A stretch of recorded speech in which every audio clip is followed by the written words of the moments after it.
crazy. We're hitting episode number 123, and in all the time that I've been doing this, I dare say that there are very few people I would put above you in a list of photographers whose experiences and opportunities to photograph different places I'm more jealous of than yourself. But before we get into all of that, obviously the first place that we have to start is why it is you first picked up a camera and why it is you now find yourself in the position of being a photographer. So first of all, thank you, Kris, for the kind words. So I found photography in probably a little bit unusual or less traditional path. In terms of, I was definitely a late bloomer to this thing, and I had no interest to photography whatsoever growing up. So I was mainly into sports and marketing. That was something I was very interested on early on, and photography was not on my radar whatsoever until I was, let's see, we are talking about, I was 24, 25 when I first picked up my camera. So basically a little bit of context for this. I now live in Norway, but I was raised in Finland, originally born in Tallinn, but I barely spent any time there. I would say I was born and raised in Finland, and left the country to study in the US. And long story short, found a lady, now my wife, in the US, who happens to be Norwegian. And then I ultimately came after love to Norway, and here we are 7 years later. And it was not until the very first year of living here in Norway when I started seeing outdoors in completely new eyes. And the only thing I had in my pocket was my iPhone. And that's how it really started. And that was actually, I moved here in fall 2013. And during the summer, me and a couple of my good friends, we did a road trip from our hometown in Finland all the way to the northernmost point in Norway.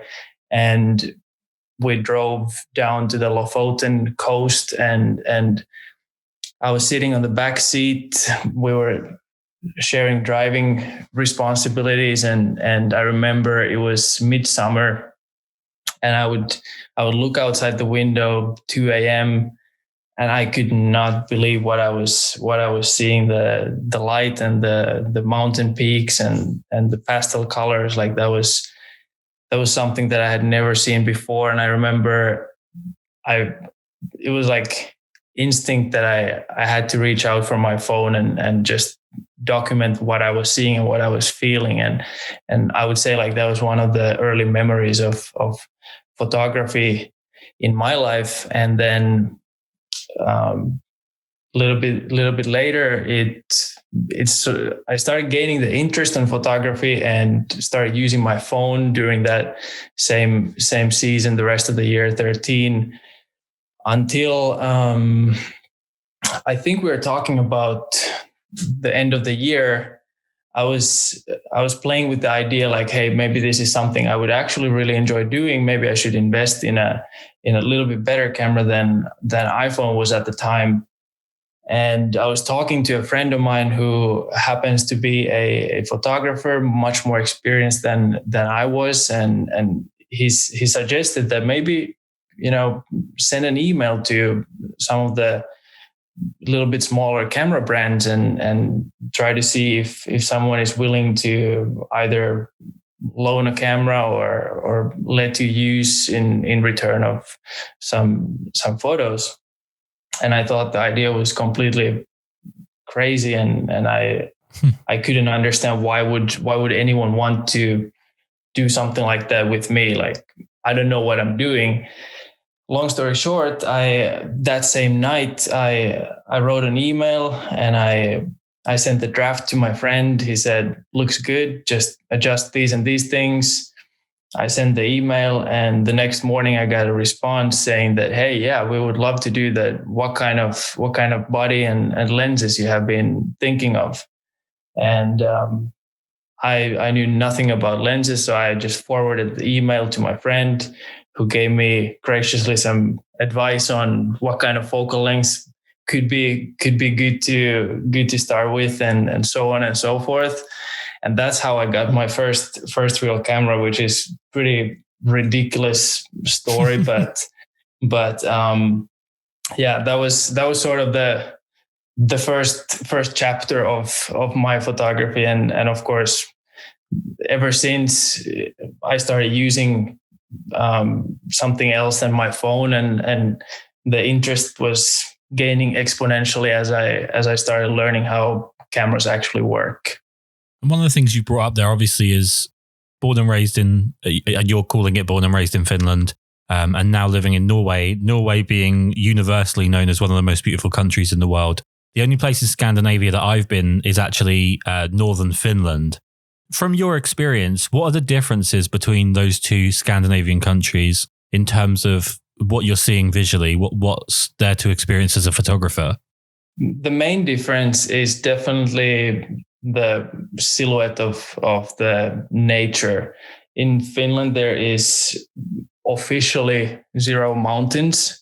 So that's one major difference versus Norway. Wherever you go, almost there are spectacular peaks. So that's one thing. I think Lapland, particularly the northern part of Finland, it's extremely beautiful. It's very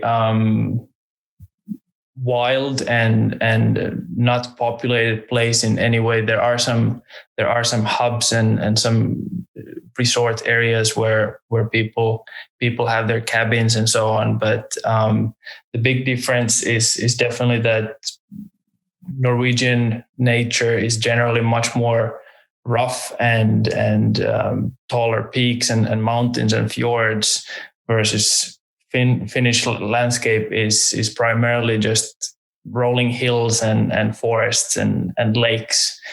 It's called a land of thousand lakes, which is also a little bit ironic. As far as I understand, Norway has more lakes than Finland does, but Finland is known land of thousand lakes. One thing I found with Finland was I kept finding myself kind of being overawed, especially being someone from England where we have the most mundane, boring weather, to be surrounded by not only the kind of the time scale with the seasons, but the sheer amount of snow, dealing with the cold, the way everything looked with that wonderful dusting of snow. I found myself getting overawed with the aesthetic, and I took generally some pretty terrible photos because I got too caught up in what I was seeing. And then the flip of that is I go to somewhere like Utah or Nevada, and I want to go photograph the desert, or I want to go photograph the Valley of Fire or Death Valley or something like that. And I get too caught up in my camera, and I don't really experience the time that I've had there. How do you enjoy the place that you're photographing and come away with good photos? That is actually very, very interesting. And I want to say I've definitely experienced the same, especially when I see a new landscape for the first time. It's always a little bit overwhelming if it's something very fascinating to me. So usually I need some time to adjust myself into what I'm surrounded by, and sometimes it takes a little bit shorter time, sometimes a little bit longer, but I usually take a little bit of time. Sometimes I have very limited time, so then I have to act fast if I actually want to get something out of it. But if I have the time that I need, I usually try to just look around, have my camera somewhere else in the camera bag, and try to keep it there until I feel like I have some sort of overview and sense of what is really standing out to me in that particular scene. So that's something that I do, but I find that if I'm revisiting places, that's when I definitely can act faster. But if it's something completely new, I find that it happens still every time. I think it's ultimately a good thing, because that makes you think, and also like, yeah, you're forced to use your instincts in a way to figure out what are you seeing, what are the compositions that are on the left or the right, how does the light work here. I find that that's one really massive difference between the Northern Europe and especially Scandinavia versus, for example, California or wherever else. The light works completely differently. And whether it's sunset in California or sunset in Norway, they don't look the same. And I think that's really fascinating. And I'm still trying to understand why they work the way they work, and also like how to capture that with my camera, and sort of make images that complement what I'm seeing in each place. How do you go about finding new places that you want to photograph? Do you go down the route of sort of seeing photographs other people have taken, which I guess could be kind of a double-edged sword, because you know what you're going to get, but you kind of know what you're going to get? Or are you someone, do you get to know like the local area and you ask the local people? It's always fascinating to me how people find these incredible spots. So how are you going about finding these new places to photograph? That is actually a very, very good question. And I have worked really hard to stick to my principles in a way that I don't want to go to locations that I have seen someone take an incredible photograph at, because I would go and replicate that.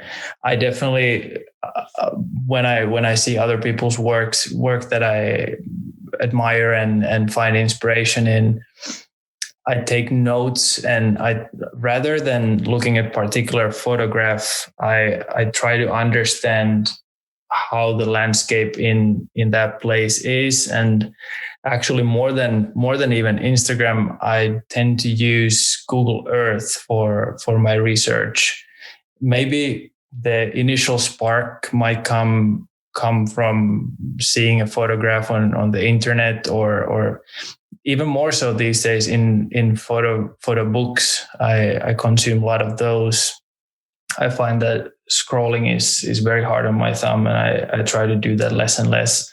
But I love photo books, and when I see a photograph, I go to Google Earth, and that's another beast that I'm trying to figure out how to use productively in a way, because it's such a fascinating tool for me that it has so much information, and it's, in a weird way, it's almost like being in the place without being in the place. So it's traveling literally on your computer, and I could spend hours and hours if I had that. But for researching particular areas, for example, in northern Norway, where I have not been, but I'm aware that there is something, I think Google Earth is particularly a very great tool for that. I mean, you said that you started photography really on the basis of that kind of overwhelming feeling of seeing somewhere that you just wanted to photograph with your phone. You were kind of so overcome with it. Is there a danger that if you're really planning ahead to the point of like exact angles of where you want to be, that you kind of lose the possibility to have that surprising moment when you find something you weren't expecting to? I'm not sure if this is answering the question correctly or directly, but I think that's the part of photography in the style I do it is that there are certain amount of things that I have under control, but there are also a lot of elements that are completely on their own, out of my control, and that's one of the most fascinating things. Usually what comes to particularly landscape photography, which is only a part of what I do, but I love shooting outdoors, and big thing with that for me is knowing what the season is like generally, but also taking the risk that it could be pretty much anything. You never know if it's going to snow or rainwater, or how the colors are during those weeks or days when you plan.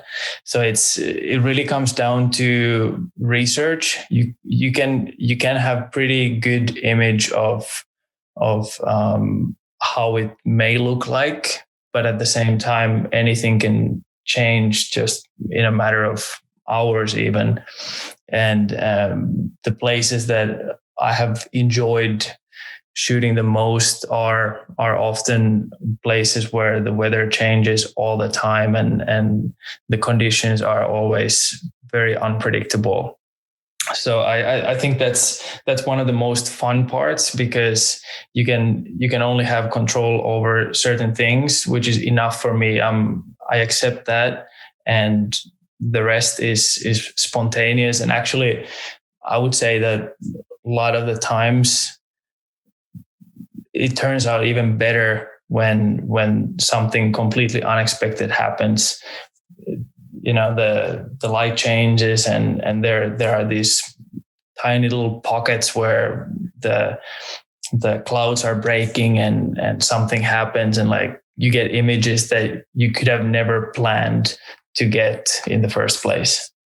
Well, something I've seen, especially landscape photographers, kind of is not a subject that I've spent an awful lot of time actually photographing myself. I generally find myself to be either too impatient, too lazy, or just not talented enough to get anything useful from it. But with landscape photography, it's something I immensely respect.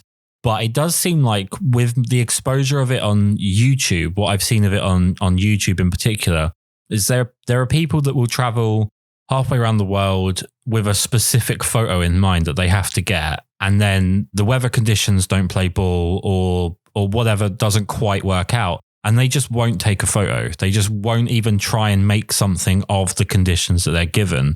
And I'm a wedding photographer by trade, and obviously I've never had the luxury of kind of going, now I'll come back another day and see what I think. Like it's that day, that's the only choice I've got. Are you someone that if you get there and everything's not lining up for what you want, you'll shut the bag and give it up and just kind of enjoy it for the hike that it is? Or do you try and make something of whatever kind of, I guess, to coin a phrase, whatever God gives you? That's I must say it's a familiar concept, and my take on that is I learned very early on that going to a particular location doesn't mean that you will get the same photograph that you saw someone else getting from that same location. And what I figured very quickly is that you either have to not take that photo because you are not getting what you originally wanted, or you have to make the elements work for you in some other ways. And like I mentioned earlier, I personally try to stay away from taking the same photo that I have seen someone else taking. I always try to bring something unique to that in order to create something that has my personal point of view to that photograph. And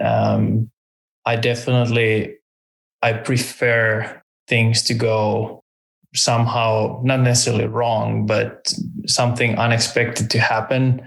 I count on that basically, and then I just try to adjust, because I think especially with landscape photography, that's one of the major factors that really I'm drawn to is the unpredictability. And I am thriving when things don't go my way. If it's very predictable, sometimes find it even a little bit boring, and I try not to take boring photographs, whether it's a known location or less known location. And usually I actually try to bring some other elements, whether it's finding something completely unique in the same scene, or bring people into the context, or something like that. But finding that just plain nature photography as it is, wide angle and showing the scale and the vastness and all that, that is something that I'm probably drifting away from a little bit these days. Not to take this in any kind of negative direction, but something that I've been finding really interesting from doing the podcast now for a while, and when talking to people that do any kind of travel or landscape work, over the last few years, I think Iceland has had to really clamp down on the way that certain people are behaving, because it became a little bit Instagrammable for certain things to be done in Iceland, and people weren't maybe respecting the nature, they weren't respecting the landscape, just so they could get an image that would then get them some likes on Instagram. I imagine Norway probably suffers from the same problem, because it has, in many ways, a similar sort of aesthetic. I think even down to like really micro areas. I live in an absolute completely undesirable place in terms of like landscape. There's nothing to see here that's even remotely nice. All we have is one poppy field. And this year, everybody was banned from it after about 2 weeks, because they completely ruined it by going in and trampling the whole thing to get pictures for Instagram. Do you feel like there's more of a heightened responsibility now for photographers that do landscape travel work to be a little bit more conscious of the damage that they're doing, and maybe not always take the same path as everyone else, as much for the photos as for just preserving the landscape? I definitely hear what you're saying, and that's exactly correct. I've seen that myself in Iceland and in some other places, and it is definitely happening in Norway as well to some extent. I think it has to do with the accessibility to certain locations, and if it's very beautiful and easy access, then it likely will experience exactly that phenomenon. And particularly in northern Norway and Lofoten, that has been happening for a couple of years. And I'm not sure if the case has been that places have been ruined necessarily, but there are some really practical issues. Like I have heard lots of tourists who are coming for the beautiful scenery and photographs in Lofoten. They might, for example, it's a small place and there's really only one main road that is very narrow as well. And if they see something and the weather aligns and all the elements are right there, like you see the shot and you go for the shot, they might just park their car in the middle of the road, leave the doors open, go for their shot. And then other cars are coming in 2 minutes and they're just blocking the entire road, like things like that. Definitely understand that it pisses off the locals and it causes problems. But what comes to like ruining the nature, I don't know if that has been happening because of it hasn't really blown up in the same scale as it probably has been in Iceland, but it could be just a matter of time. And I think photographers definitely carry some sort of responsibility in the way they present their work. You are not obligated to share the location. Of course, people who want to do the research, they will figure out where those places are. But in terms of like promoting them as these easy access, very photogenic destinations for everyone, I don't think that is very good thing. And I definitely hope that photographers who do travel a lot and go to these beautiful places, they at least think twice before publishing them and asking themselves, is this the right thing to do or not?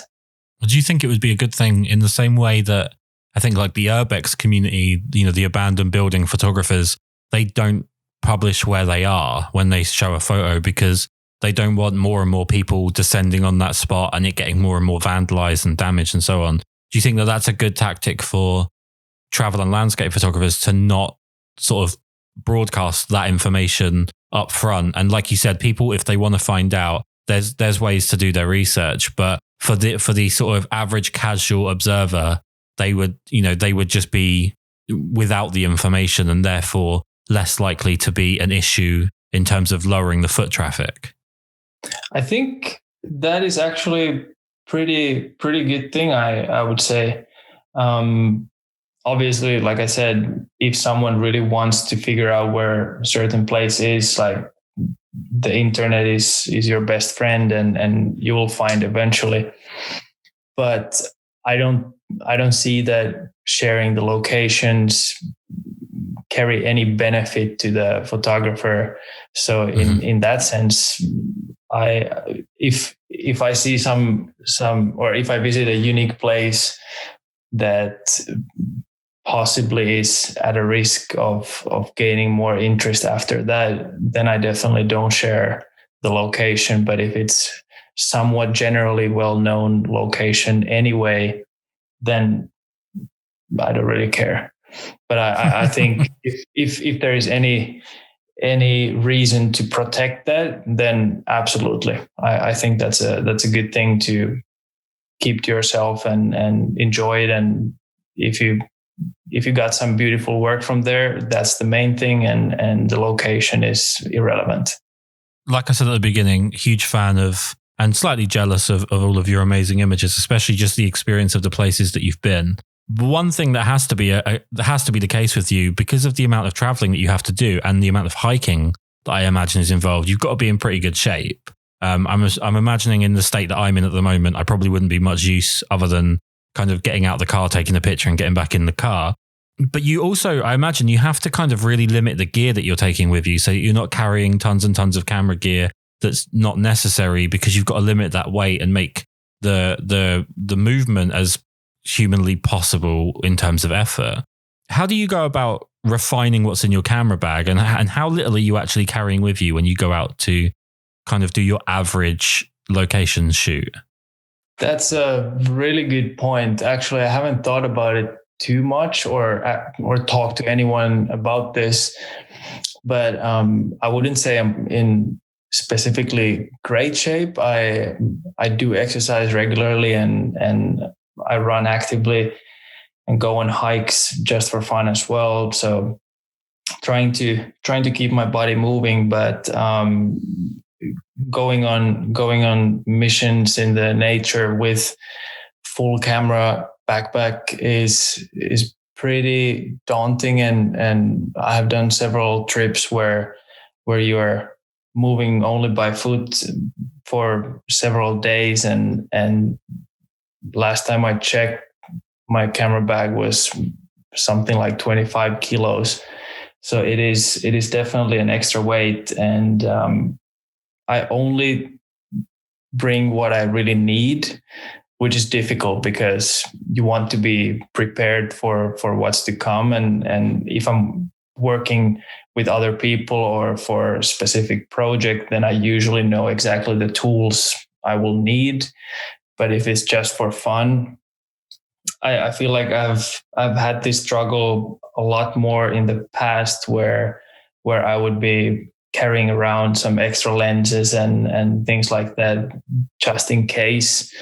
And these days I try to limit my gear amount to as little as possible. So I primarily carry one camera body and maximum 2 different lenses if possible, and then of course extra batteries and all the small things that come with it. And often, especially if it's some mountaineering or camping, hiking things, you also need to have space for all kinds of other gear. So actually the camera gear ends up being just maybe third of the entire setup.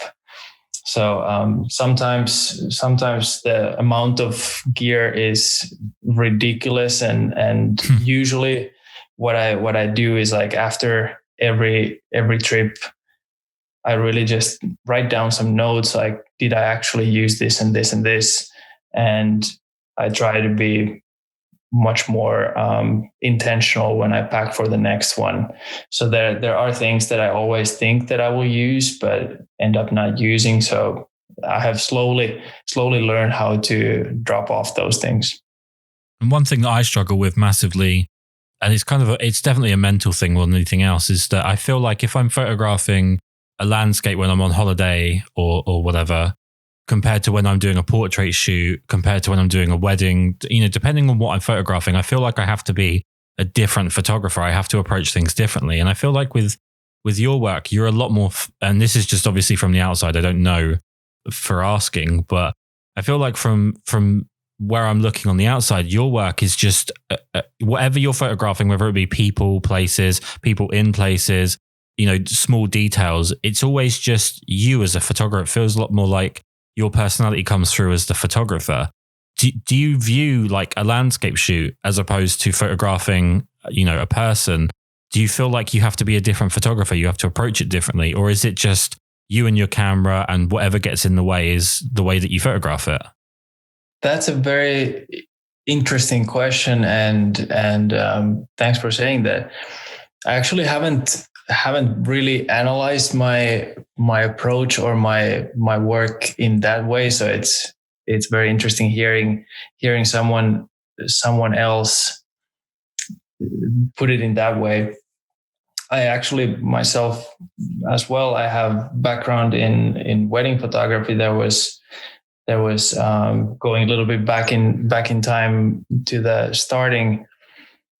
After I got my first camera, I was trying to really just figure out how to properly use camera. So I was shooting, or actually in the beginning, second shooting several weddings, and then took a whole bunch weddings by myself, and really enjoyed that, because that forced me to learn my camera extremely quickly and also adjust into whatever was going on around me.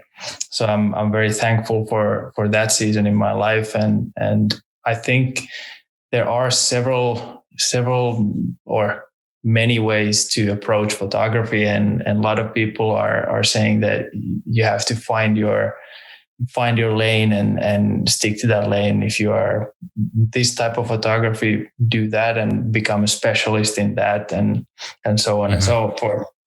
But I definitely think that what I see, I want to be shooting that. And if I narrow that down to only some specific aspects of life or types of photography, I would be missing out eventually and limiting myself. And I don't want to do that. I have respect for those who are specialists in their field and niche, but I definitely want to be able to shoot anything and everything.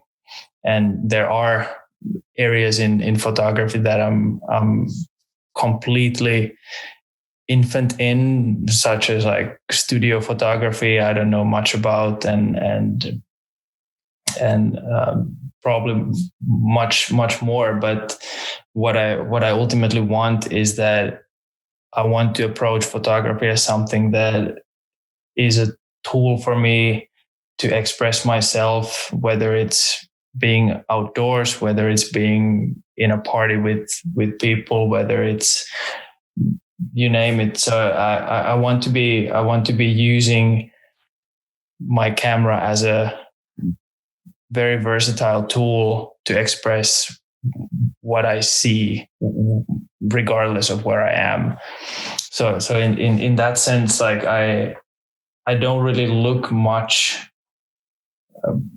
I don't really look much at landscape photography and other landscape photographers' work, because it is, as much as it's fun and I enjoy it, but at the same time, like I don't want that to have anything to do with how I would photograph that place. So I think. Let me see. I lost my thought for a second. Well, I guess really the question is overall, do you feel like if you introduce a person into the scene that you're photographing, do you feel that you have to approach it differently?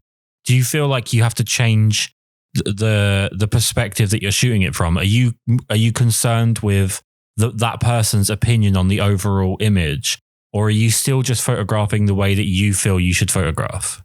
I would say that as long as no one is paying for my work, then I will 100% do whatever I want and photograph it in a way that usually I take photos that I know or I see instinctively, but I also try to then experiment a little bit with composition and the angles and even focal lengths that I usually would not necessarily use here, but I maybe should try a little bit and sort of push my own limits in that way, because usually those moments when I do that and then I look back at what I photographed in certain place or for a certain project, I end up learning afterwards when I look at those images that, hey, actually this worked out really well. I was very unsure at the time I took these photos, but now I'm very glad I did it. So I think that always trying to take those quote unquote safe images that I instinctively see first, but also take those photos that I would not necessarily take if I only had a few minutes. And that's the way I learn the most by doing, rather than trying to theorize and overthink them. Please forgive my stupidity on asking this question, but as someone that, my main start in photography was portraiture, and then obviously, like I say, I moved into weddings. To practice portraiture, I just have to find a person and then photograph them. To do what you're doing, I don't know how you practice it. I don't know how you build up the ability without, and I don't mean this to sound rude, but I'm English and everything we say sounds rude, but how you practice without wasting lots of opportunity. So like if you wanted to practice photographing an amazing waterfall, you have to go to the waterfall and you've only got a finite amount of time photographing that landscape before you're done. And if you're not, pretty good at it straight off the bat, you're not going to come away with much. And although the experience might be great, you're not going to come away with much in terms of the photos. How do you practice what you do? That's a very good question. And to start with, I have great respect to portrait photographers. That's one of the areas that I'm very uncomfortable with, what comes to really documenting people well. But I think to answer your question, I have definitely, it's a trial and error business, and there has been probably tens, if not even hundreds of times that I try to document a certain place in a way that I had in mind, and I just couldn't do that, whether I ran out of time or I just couldn't figure out how to make something look good. And coming back home and looking at my images and had originally having high expectations because I know that it's a beautiful place. I know that maybe someone else photographed it really well, and I couldn't get anything that I am happy with. And usually, instead of being very sad about it, I try to think that as one of the best learning opportunities, try to really analyze what went wrong, like why did I not accomplish what I really wanted, and taking notes again, and trying to figure out, like, okay, if I had a similar opportunity again, what would I do differently? And I think that's something that what comes to personal work, of course, like if I go to a location that is some hours away, like that is relatively mild expense in terms of time and money. So I could probably go and repeat that if needed.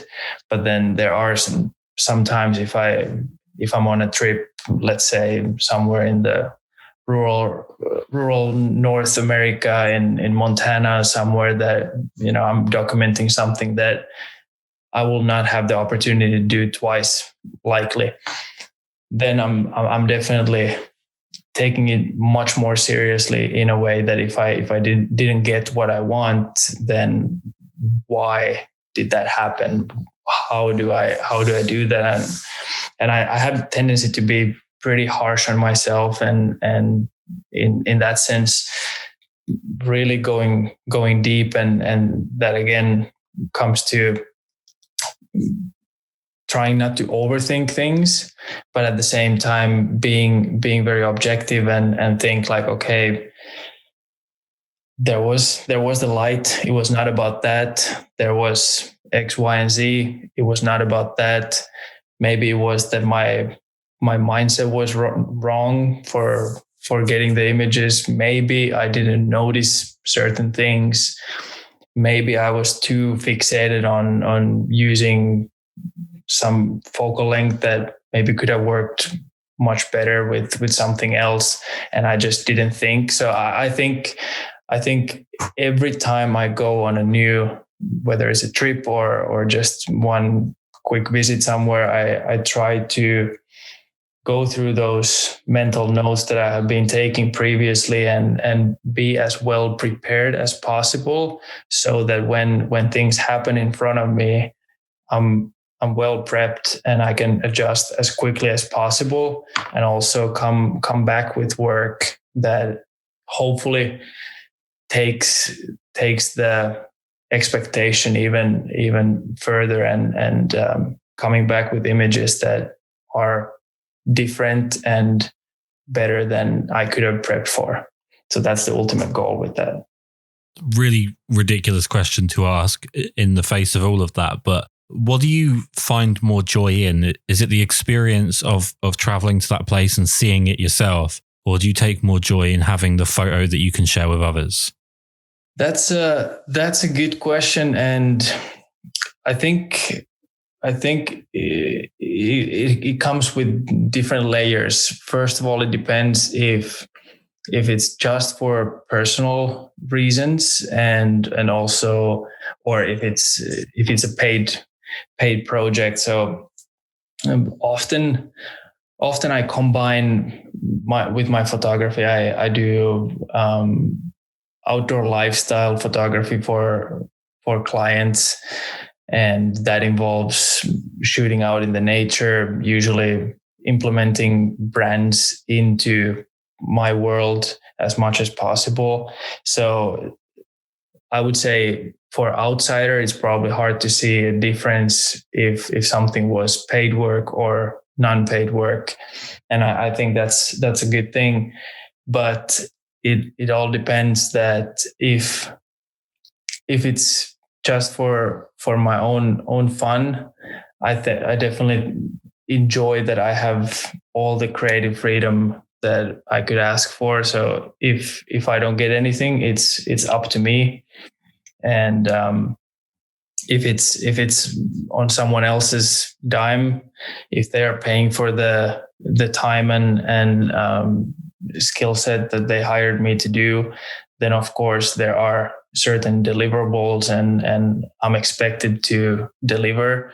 Of course, in those cases, I try to also, in addition, come back with work that they didn't ask for, but is hopefully something that they enjoy and maybe even better that they originally asked for. So that's the dream scenario. But I enjoy having the creative freedom and also with the work I do. I really love how I get to bring branded work that is very raw and authentic in a way that there is very little you can do with those natural elements when you are somewhere out in the mountains and you are shooting for a client.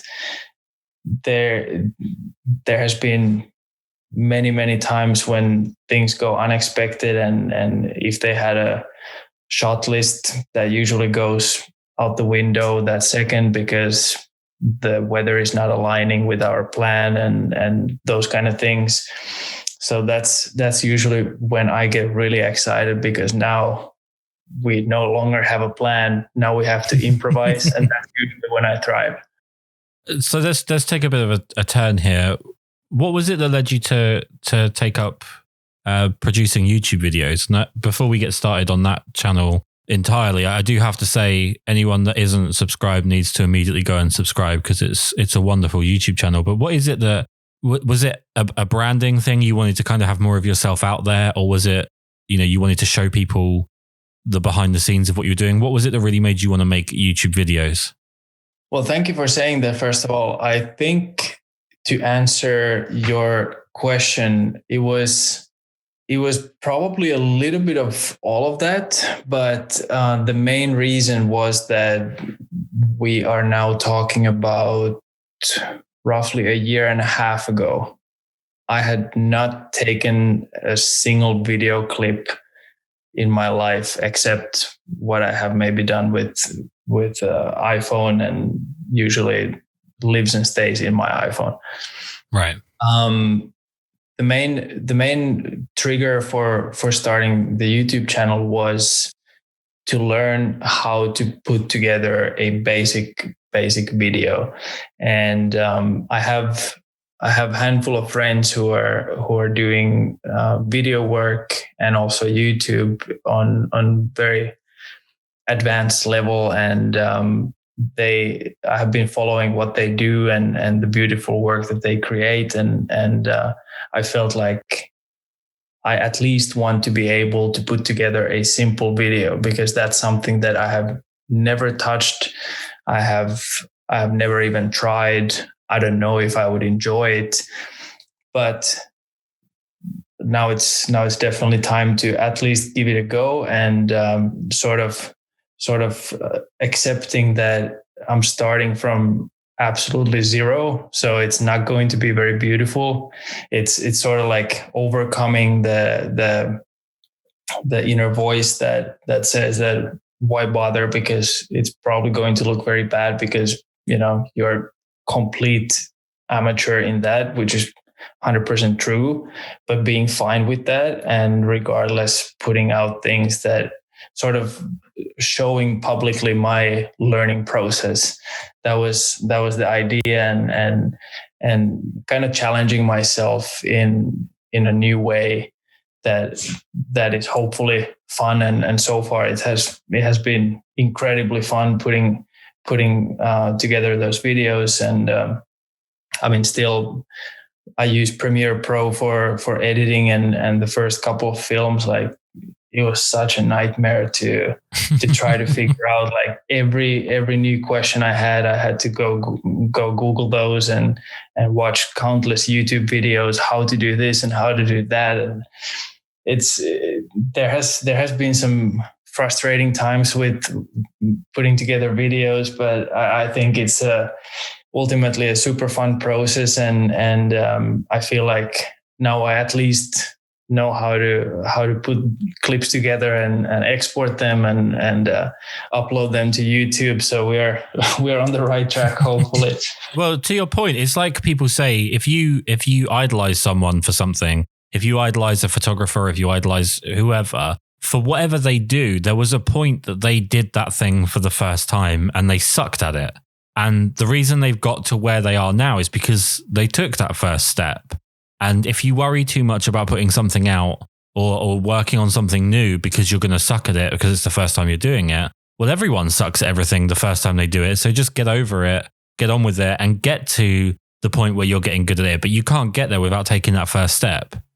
That is 100% true. And I think if I really look back, I probably was playing with the idea of trying some video things way earlier, but I was really battling with that thought that I don't want to suck in front of all these people, and especially like the more I learned about photography and I feel like my work was getting slowly but surely better and better in that medium. I felt like it was too much for me to handle being so bad in the other medium, that now it's not the time for that. And I was putting that aside for a couple of years. And actually I have to thank my friend, Matti Haapoja, who has a massive YouTube channel, and he, we are both from Finland originally. And from time to time we are talking about these things, and he would always ask like, so when are you starting your YouTube channel? And I was like, I'm not even thinking of that, but it was somewhere in the back of my head for a long time, until I was like, okay, I don't want to have any sort of ego in this, and it will look bad, but I want to get started because I want to learn. And I also think that, like you said, those people that you look up to, like they were on the 0.0 once. So if you don't start today, when is it going to happen? And if you are just pushing it, then you're eventually running out of time. So you better start right now. So that's really what I thought with the whole video making thing. And so far it's been very, very steep learning curve. And I love the challenge that it gives me. I think the only downside is that it's still at this point so time consuming. So I wish I had a little bit more time to put into that, but I love showing some behind the scenes things and really just having all the freedom to make whatever kind of videos I feel like making. And often it's aligning very closely with my photography. Really stupid question here, but when you're actually out on location and you're filming as well as taking photographs, do you feel like doing the extra work for YouTube actually affects like the quality of the photos that you're taking? That is definitely not a stupid question. It's actually a very, very good question. I would love to ask that from someone who has done that way more than I have. I think it's not easy, that I must say. I would say that those photography trips or projects that have been particularly important, or there are budgets and responsibilities and those, in those cases, I only do video if I can, and if I know that I'm not forced to compromise the photography. So usually I would say the video comes if I have the time for that, or if I have someone else who is maybe able to take some behind the scenes clips and take a little bit weight off my shoulders. But especially if someone else is paying for my time and images, then the photography definitely comes first. Mm-hmm. And if there is any capacity on top of that, then absolutely I'm all for it. But I find that it is very complicated. Try to keep your head focused in both of those if you are trying to do both photo and video. And actually that's something that I don't know if it's even a great idea in terms of like trying to deliver the best work or get those good images that you want to be getting if you're trying to think through two different mediums.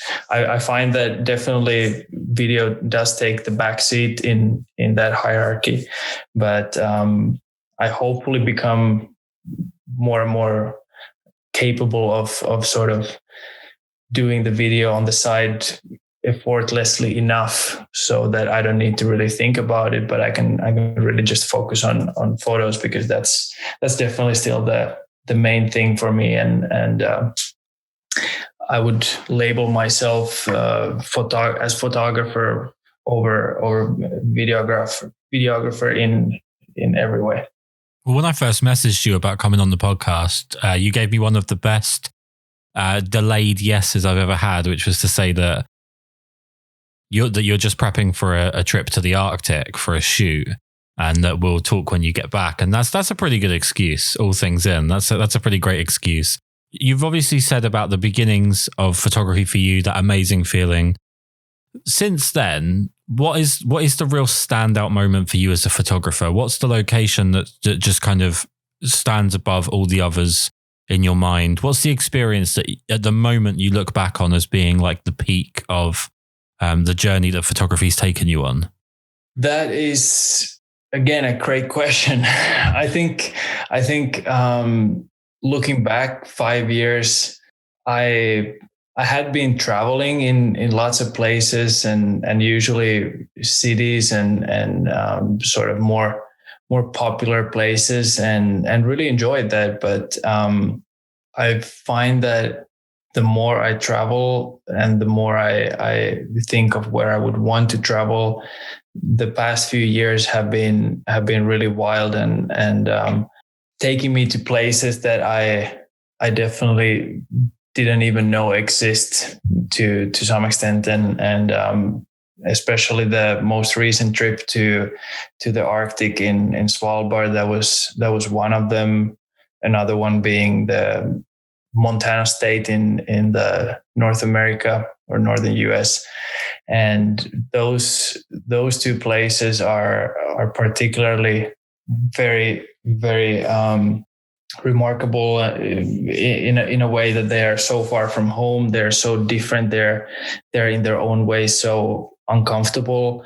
I mean, it doesn't really fit the list, but also Hawaii for me is very different. I would say, like, photographing the active volcanoes from helicopter, that is something that doesn't happen all the time, and it's like you get one quick chance on shooting those, and either you get it or you don't get it, and then you go home and cry or you smile. same with the recent Arctic trip. I had been dreaming of seeing a polar bear in person for many years, and those animals are not very easy to find, and if you find them, there are handful of different risks and things that could go very drastically wrong, and I was lucky enough to see the king of the Arctic and photograph that, and that was definitely, if I had to name one highlight, that would be, since it's recent in my memory, that would be the one I would list. And I have to ask the most irritating generic question, because I feel like it's just the natural next step. Is there anywhere that you are absolutely desperate to get to that you haven't had the chance to photograph yet?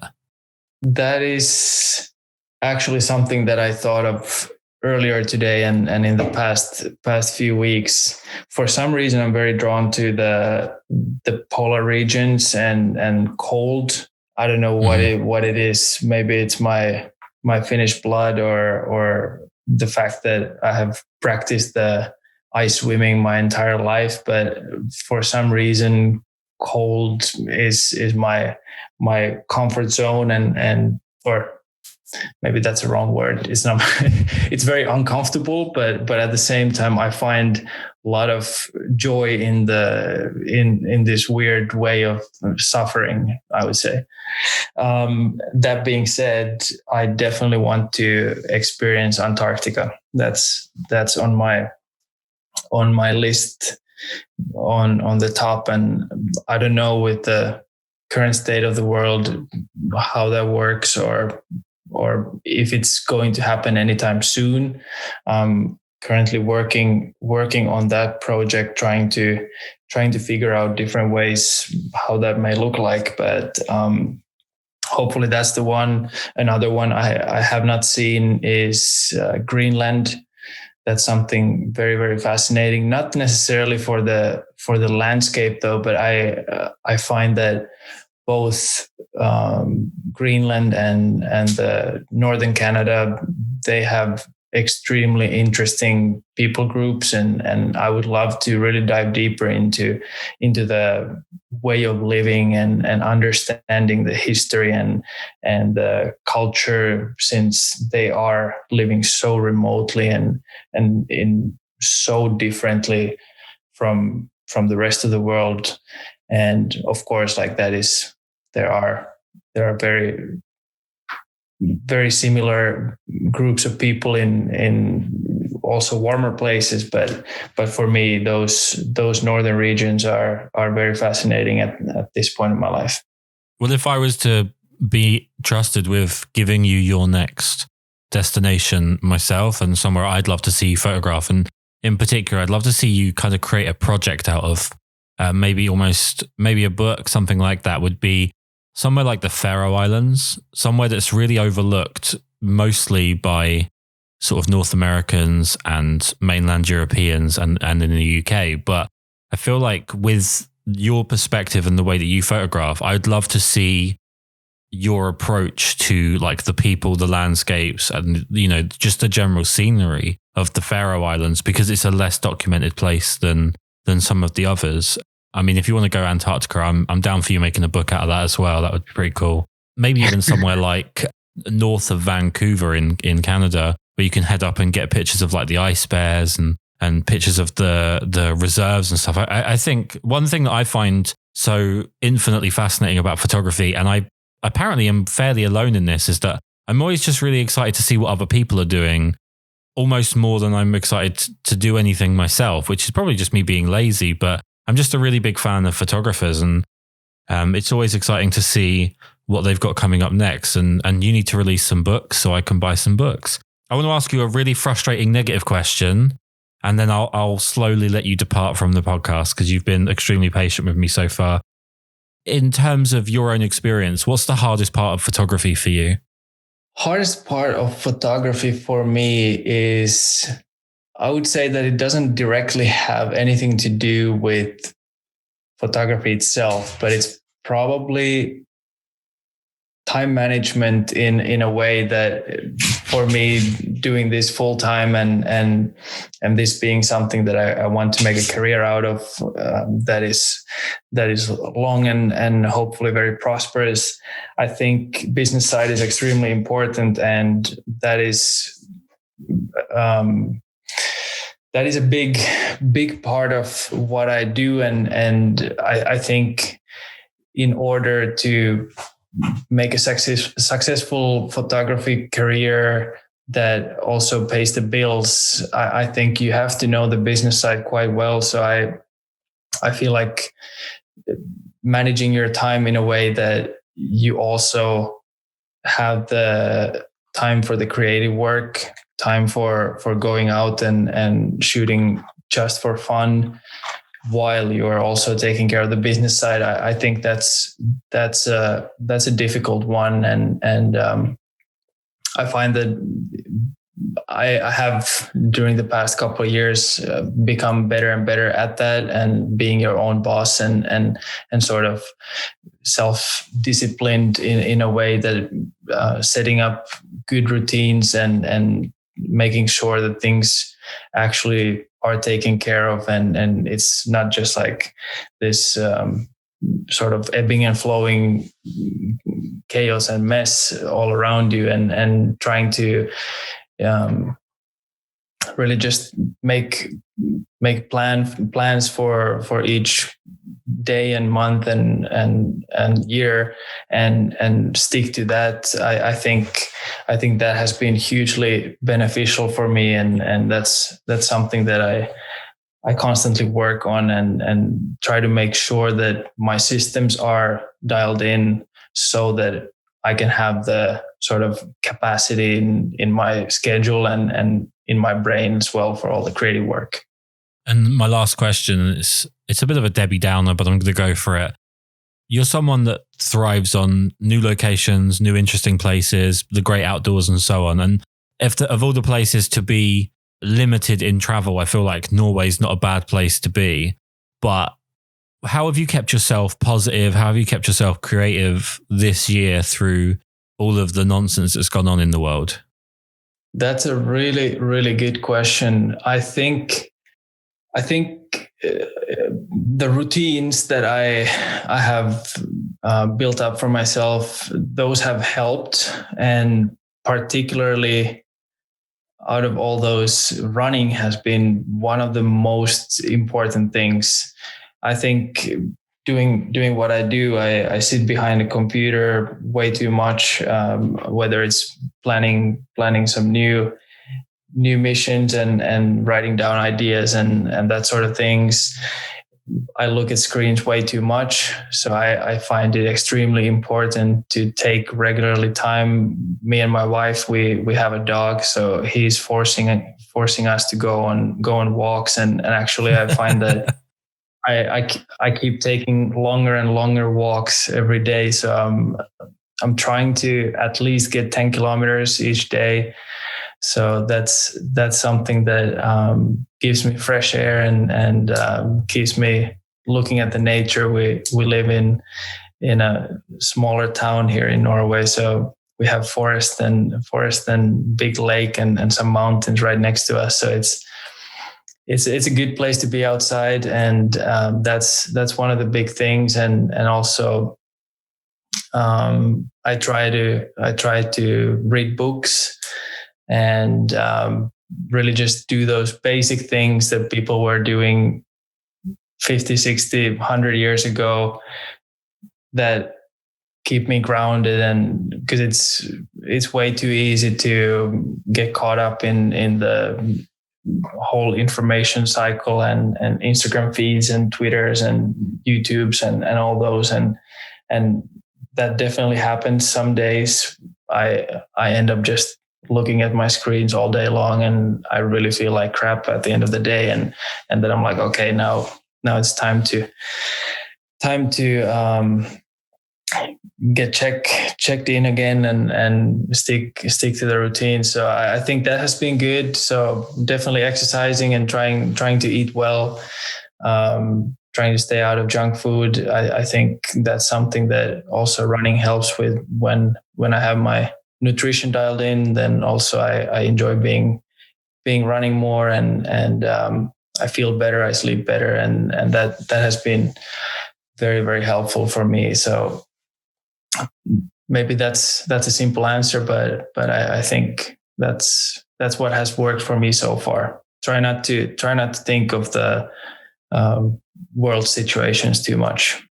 Pretty amazing advice, I think, especially with, I don't know if it's just me, but it feels like social media the last year, on top of all of the other things that we have to contend with, is constantly trying to push us down the news route, or the sort of political route, or the looking at the world economics, or this disaster or that disaster. And it's nice to just walk away from your phone, walk away from your screen, and breathe, and just kind of enjoy life rather than constantly worrying about it. Right. This part now is my favorite part of the podcast, because it's the whole reason we're here. It's the whole reason I started the podcast, is because I basically like to harass people into liking things that I like. So this is where we get to tell everyone where they can find your YouTube channel, your Instagram, your website, and so on. So I want you to just plug away everywhere people can go to find your amazing work. So basically, you can find me just under my name, Joel Hyppönen. it's a little bit complicated last name, very Finnish. But yeah, you can find me on YouTube and Instagram on Joel Hyppönen, and the website is joelhyppönen.com. So everything should be there. And the website is being updated as I get to go through my recent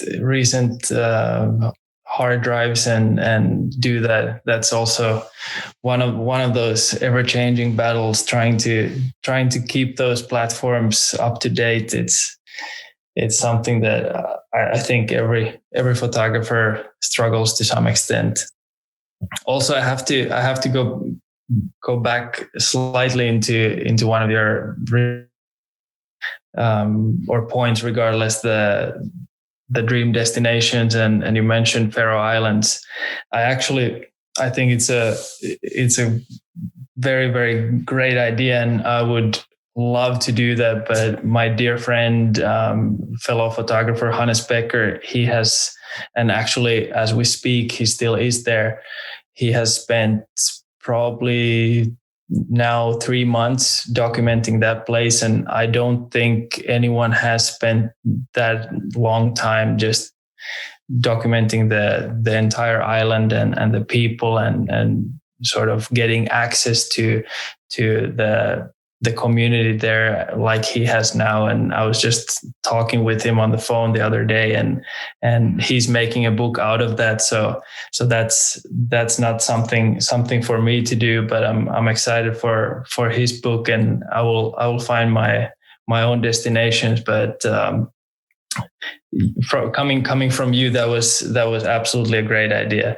Also, I must add that aside from Antarctica and Greenland, I often look at the northern Russia, and that's a territory that there has been photographers before, but also it's a very, very huge area, and I find that it's somewhat unexplored in a way that I would want to do it. So definitely something I will be looking into.